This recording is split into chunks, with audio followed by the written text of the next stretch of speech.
Hello everyone, start करते हैं आज के वीडियो को। और आज की वीडियो में हम बात करने वाले हैं हमारे इन्फोसिस के फाउंडर नारायण मूर्ति जी के बारे में।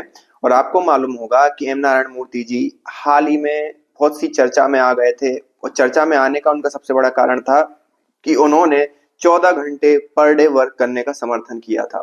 और उनका अपना एक तर्क है कि भाई ज्यादा से ज्यादा लोगों को काम करना चाहिए, ज्यादा से ज्यादा लोग काम करेंगे, ज्यादा से ज्यादा देश की इकोनॉमी बढ़ेगी। और ये सब चीजें उन्होंने कई मायनों में अपने पॉइंट रखे थे।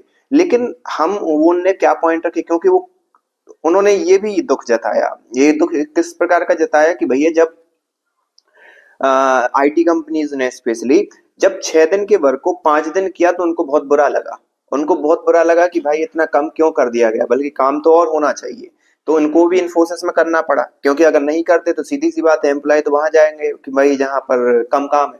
तो ये सब चीजें उनकी कई बार मीडिया में आती रहती हैं। और जब जब उनको मीडिया का मौका मिलता है मीडिया में कुछ बात करने का, वो इस पॉइंट को बखूबी रखते हैं। और इस पॉइंट को रखने के पीछे उनके कारण, क्योंकि जो करने का कारण ये भी है क्योंकि जो फॉरेन कंट्रीज हैं या कुछ ऐसी कंपनीज हैं जिन्होंने आईटी कंपनीज, उन्होंने क्या कर रखा है कि हर वीक में 40 घंटे ही काम हो।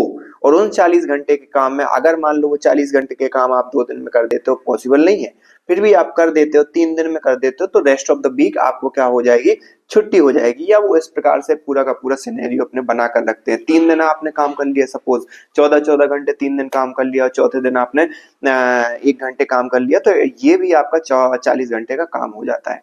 इसके देखने के अलग अलग तरीके हैं, मेट्रो सिटीज की अलग अलग कंडीशंस हैं, उनके हिसाब से अलग अलग तरीके हैं। अगर हम मान लो एक एग्जाम्पल ले लेते हैं कि कोई 14 घंटे काम कर भी रहा है, ठीक है।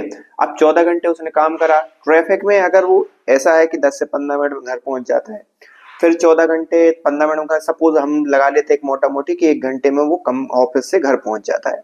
15 घंटे हो गए, 15 घंटे के बाद 6 घंटे और मिला लो, 6 और 7 घंटे उसकी नींद के लिए चाहिए, 22 घंटे हो गए। 22 घंटे के बाद उसके पास बचे सिर्फ और सिर्फ 2 घंटे, जो कि वो अपने परिवार को, फैमिली को देगा। अब उसमें हो सकता है खाना भी खाएगा रात का, या जो भी हो, थोड़ी बहुत बात भी करेगा।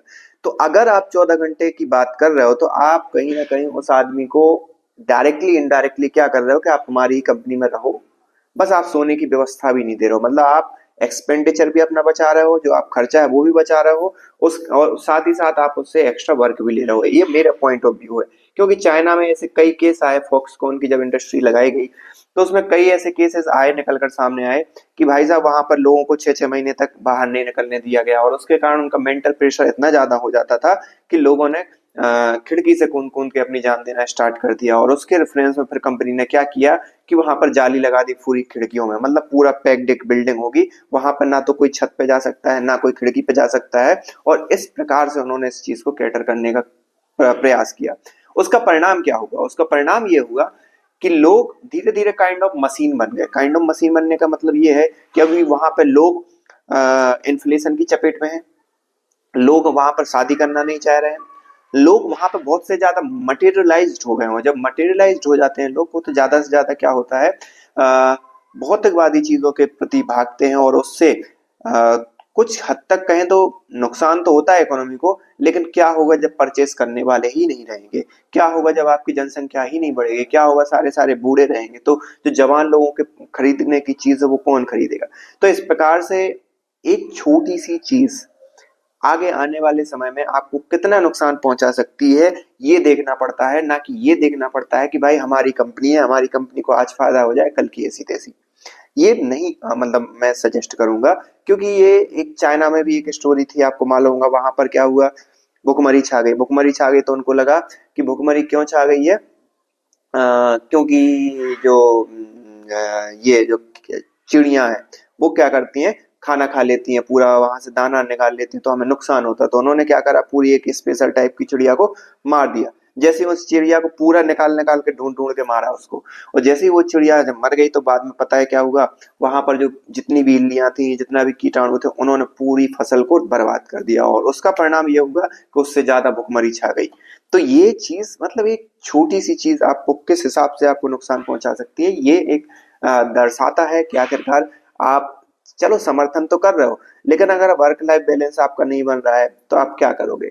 उसी का परिणाम ये है कि आज रसिया की सरकार वहां पर लोगों को प्रोत्साहित कर रही है कि आप बच्चे का वो करो, बच्चे पैदा करो, और जिससे रसिया की क्या बढ़े, जनसंख्या बढ़े, उनके लिए सैनिक मिले, या और भी कई चीजें उनसे रिलेटेड होती हैं। आप इस बारे में क्या सोचते हैं? कमेंट करके बता सकते हैं। बाकी तो नारायण मूर्ति जी हैं, बोलते ही रहेंगे। Thank you.